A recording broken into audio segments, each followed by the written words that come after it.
What is going on, YouTube? I am Lamont at large. Today I am in Aliquippa, Pennsylvania. We're going to talk about the unsolved murder of 33-year-old Rachel Deltondo. But this story goes more than just an unsolved murder. It also involves a corrupt police department, and it also involves corrupt politicians, the same politicians that you voted for if you live in Aliquippa, Pennsylvania. There's a lot of twists and turns to this story. So hang tight, we're gonna get right into it right now. Rachel Deltondo was born on December 31st, 1984 in the Aliquippa, Pennsylvania area. She was born into a prototypical Italian family. After graduating school, she got a job at the Aliquippa School District as a substitute teacher teaching second and third grade. And as you can see, she was a very beautiful woman, had a very bright personality. She was so popular at her school. All the children, little boys and little girls, always wanted to be around Miss Deltondo. Another teacher would often say, "Okay, class, if you're good, I'll let you go down the hall and visit Miss Deltondo's class." That's how popular she was. And one of those students at that school was a little boy by the name of Sheldon Jeter. His name will come quickly up later on in this video. During her time as a teacher, she was in I guess you would call an on-again, off-again relationship with a man by the name of Frank Cotropa. This guy is a very, very successful businessman. He owns a company called Coast to Coast Communications, which basically gives marketing strategies to Fortune 500 companies. I don't know if this guy is a multi-millionaire, but he is pretty well off in my personal opinion. So they had a relationship on and off for about 8 years. You got your fights, you got your disagreements, or what have you. So in June of 2015, they take a trip to France, and Frank proposes to Rachel with the whole on bended knee, the whole ring, the whole what have you. When they come back to Aliquippa, they start making plans for their wedding. They put a down payment on a $10,000 dress. But if you're gonna have a $10,000 dress, you have to have matching $3,000 shoes. They book the venue. They're spending big money on this wedding. Big money. But sometime later in October of 2016, Rachel goes to Frank's place, and maybe after a tumultuous fight, whatever you want to call it, she hands him back his ring. The wedding is off for some unknown reason. You're fighting too much, whatever it is that you have, but there is a reason why they were fighting. There's a reason why things were going on in that engagement. And one of those reasons starts off right at this very location where I'm at right now. We're gonna backtrack a little bit to February 6th of 2016. This is some kind of an abandoned office building right here in Aliquippa. About 2 o'clock in the morning or so, there's a car parked right over there in the asphalt ahead of you. So a couple of Aliquippa police officers, they're just doing their routine patrol. They come to this area and they notice that there's a car over there. So they probably want to see what's the car doing at an abandoned office building in Aliquippa. So they get out of their car, they rolled up, and what they notice is when the windows roll down, when their lights are on them, that the windows are really steamed up. Now, whatever's going on in that car, things are getting hot and heavy. So they're probably thinking, okay, 2 people making out or, doing whatever it is that they do at a car at an abandoned building. So the windows roll down and it's Rachel Deltondo, and there is a black person in the passenger seat with her. That man's name, kid's name, Sheldon Jeter, 17 years old at the time. So the police, they're probably wondering to themselves, what is a grown adult woman, early 30s, doing with a 17-year-old kid at 2 o'clock in the morning, winter time out here, cold as all get out. Now, I'm not exactly sure what the conversation was between Rachel and the police officers. But Rachel, still engaged to Frank Cotropa, did not want the police officers to tell anybody about it. She specifically told them, please do not tell my fiance about this, because he's going to be very, very upset. And, you know, really no laws were broken, other than the fact that Sheldon at the time is underage, and I'm sure there's a curfew law out here. So they don't write a report about it, and they just go ahead and they take Sheldon home. Now, this is where their car was parked when they were rolled up by the police officers on. Now, later on, and I do not know why, nothing was written up about the report. Usually when police pull you over, even if they don't give you a ticket, a lot of times some kind of report is detailed and logged in the computer just for a later date and time. You know, if you speed and they let you off with a warning, well, they're going to put that in the computer. And the next time you get pulled over for speeding, the officer is going to say, well, no, you've been warned. You were warned about your speeding and you're still speeding. And then that's when you get the ticket. Now, there's going to be conflicting stories on this case, because this is one of the most perplexing and twisted cases that I've ever spoken about or ever done a video about on this channel before. But after that, maybe a little over a year or so later, maybe 15 months later, an incident report was written and logged in the Aliquippa Police Department's computer sometime in May of 2017. Now, why was it logged then but not logged now or then? I don't know. But as the video goes on, you're going to see how weird this case is, how corrupt these city officials, the city officials of Aliquippa that you, if you live here, you voted for. You're going to see the ins and outs of the police department, the inept way in which it is ran, and just ultimately just a very, very confusing story, in my personal opinion. Aliquippa is one of your prototypical steel belt towns. This town was built off the steel mills back in the days when they were employing hundreds, if not thousands, of people in the eastern Ohio and western Pennsylvania areas. And then when the jobs left, so did people. Nowadays, this town has about a population of 10,000 people, and the crime rate here for the percentage of the population is on par with many metropolitan cities across the country.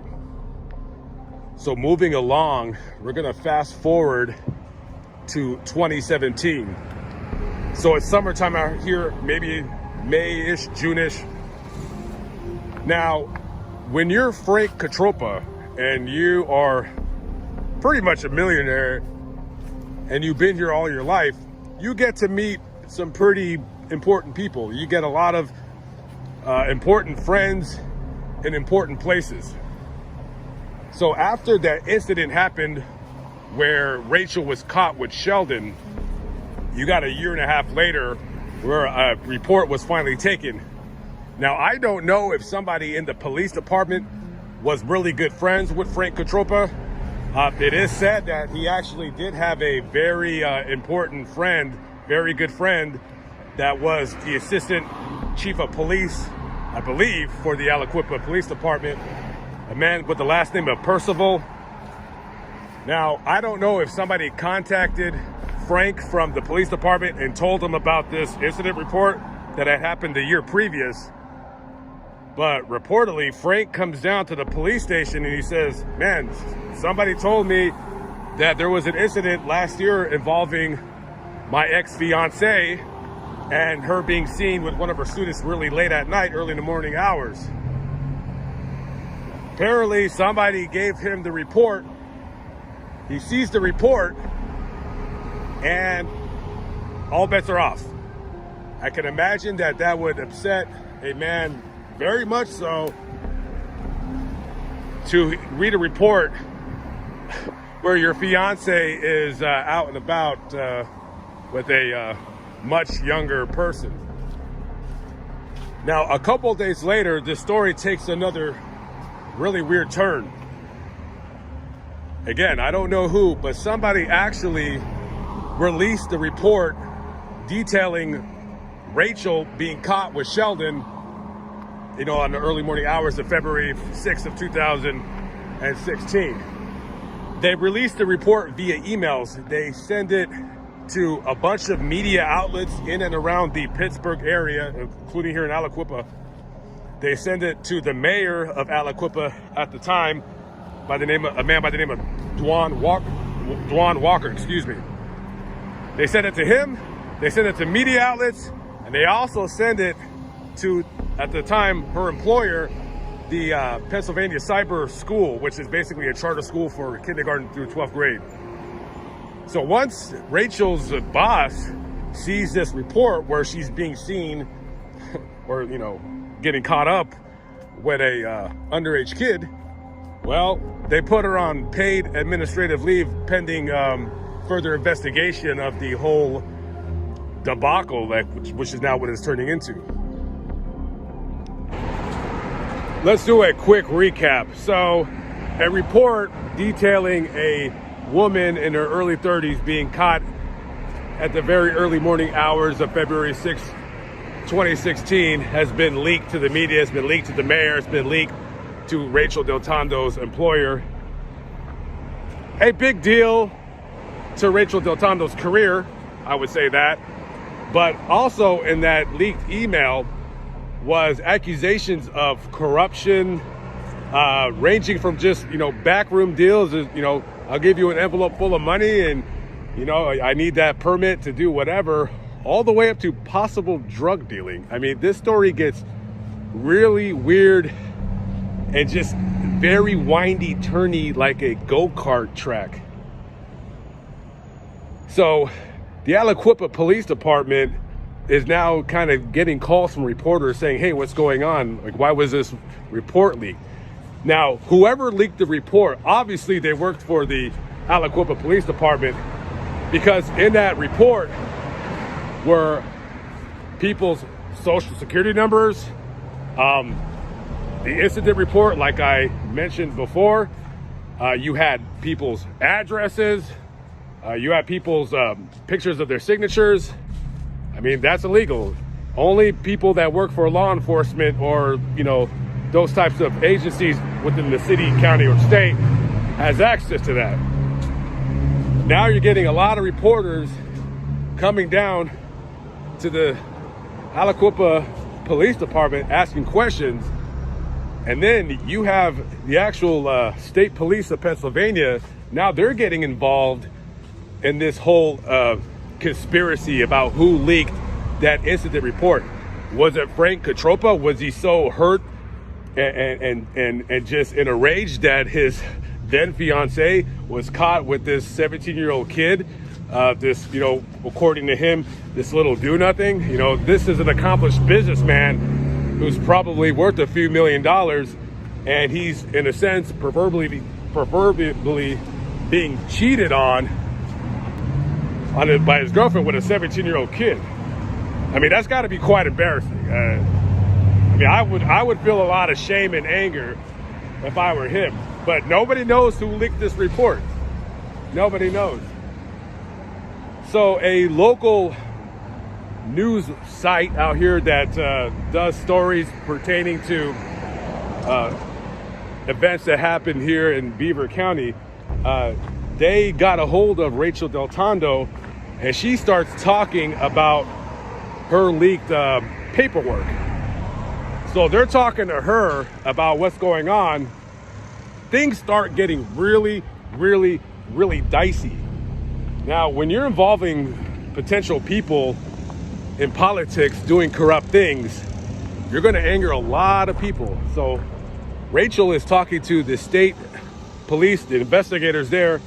She's talking to the local news site out here, and she tells the reporter while she's being interviewed that not only is she in fear of her life, but now she's receiving death threats. Now, what were those death threats and who was threatening her life? Why was she in fear of her life? I don't know. when you are a man of means and you have a lot of money, you have a lot of friends. I'm not saying that he was sending people to threaten her, or he was upset or whatever, or if he had anything to do with it. I'm just saying you don't know what's going on. But what happened to Sheldon Jeter? Well, he's a little weirdo, and I'll explain why. We are currently at Aliquippa Junior Senior High School here, and this high school is very well known in the Pennsylvania area for turning out quite a number of NFL players, amongst them being Tony Dorsett, Darrelle Revis, and the Hall of Famer himself, Mike Ditka. Several other NFL football players all went to Aliquippa High School here, and this school is known for turning out more NFL players than schools this size around the Pennsylvania area. And this high school is also where a little weirdo Sheldon Jeter, he was a high school football player here. He was on the team. I guess you could say he had a decent high school football career. He was quite popular. He was a good player. He wasn't good collegiately enough to attend a college. He probably wasn't even good enough to attend a second or a third division school. And it is in this school where little Sheldon Jeter probably was either dating Miss Deltondo, he was very close to Miss Deltondo. Whatever it was that he was doing with Miss Deltondo, he was sitting in class here all day, probably in the days, not even paying attention to his schoolwork, thinking obsessively about Rachel. What is Rachel doing? Where is Rachel going? Probably texting her all the time. Just being a little annoyance, possibly, if you will.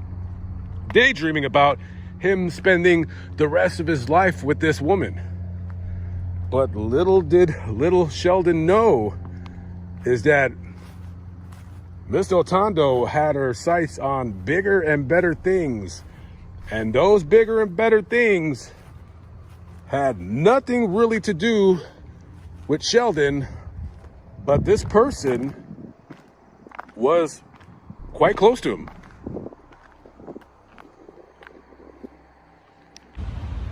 They were in fact so close, you can honestly even say they were brothers, because the fact is they were brothers. Now, according to investigators at the time, Sheldon Jeter's half-brother, 31-year-old Rashawn Bolton, and Miss Rachel Deltondo, they started a quote-unquote serious relationship, right? Now, meanwhile, back in Aliquippa, a whole lot of drama's going on. Well, what's the drama? Well, City Hall is being raided by the Pennsylvania State Police Organized Crime Section. They have been doing an investigation on them with the Attorney General's office of Pennsylvania.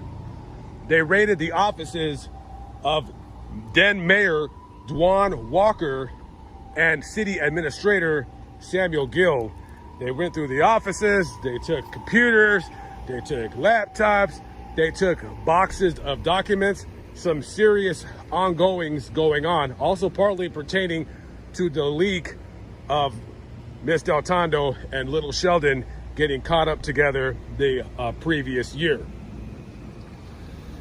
So Rachel's in a relationship with Rashawn, and little Sheldon, obviously he's very jealous and he doesn't like what's going on. As a matter of fact, I'm sure little Sheldon was blowing up Rachel's phone. Maybe she blocked him. I have no idea. And so that fizzles out.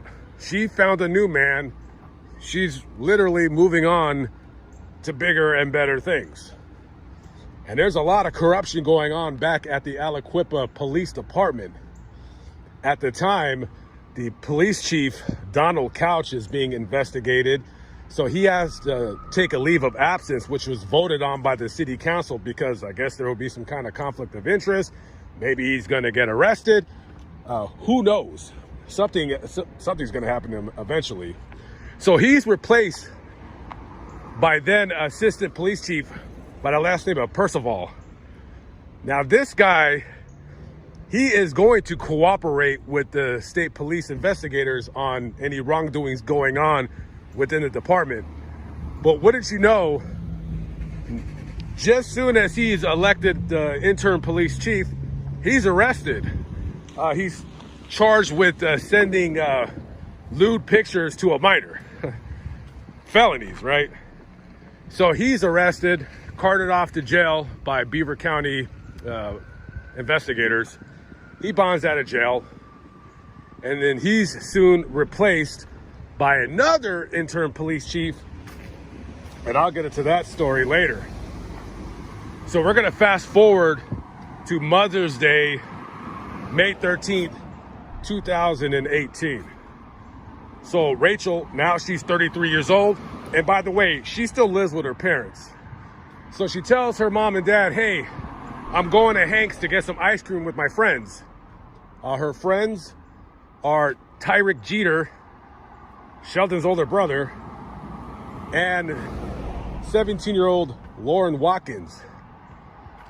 She's the daughter of Sergeant Kenneth Watkins, who works for the Aliquippa Police Dept. I don't know why you're associating yourself with the family members with somebody who works for the police department that's being investigated for leaking your sensitive information. I don't know, but she was, I believe, a former pupil of hers, and they had grown quite close. So you can kind of see that Rachel prefers the company of younger people. And, you know, there's nothing really wrong with it as long as you're not doing anything illegal. So on that early evening, they come here to Hank's to have some ice cream. It's a very popular frozen custard stand. They also make burgers and Mexican food or what have you. So they come here with Sergeant Watkins' daughter, 17-year-old daughter, and Tyrick Jeter. She says, hey mom, I'll be back. I'm gonna go have some ice cream, and then I'll be back soon. But little did they know that after their ice cream social or what have you, when they would take Rachel home, that would be the last time that they would see their friend alive. Now, after about a 10-mile drive from Hank's frozen custard stand, Lauren Watkins is driving her friend Rachel home, and that is the house right in the middle of your screen right there where she would have dropped her off. Now, Lauren did say that Rachel would have gone through a side door versus the front door.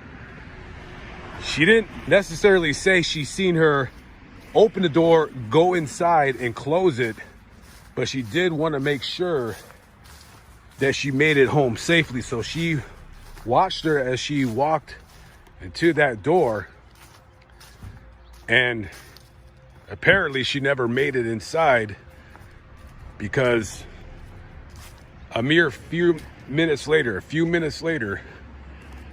according to eyewitnesses in the neighborhood, about at least 6 shots, maybe 10, maybe 12, rang out. And one of her parents, I believe her father, comes outside and sees his daughter shot, laying on the ground, covered in blood. 911 is called. They come to the scene, and there's nothing they can do. This is where Rachel Deltondo was murdered, right in that driveway.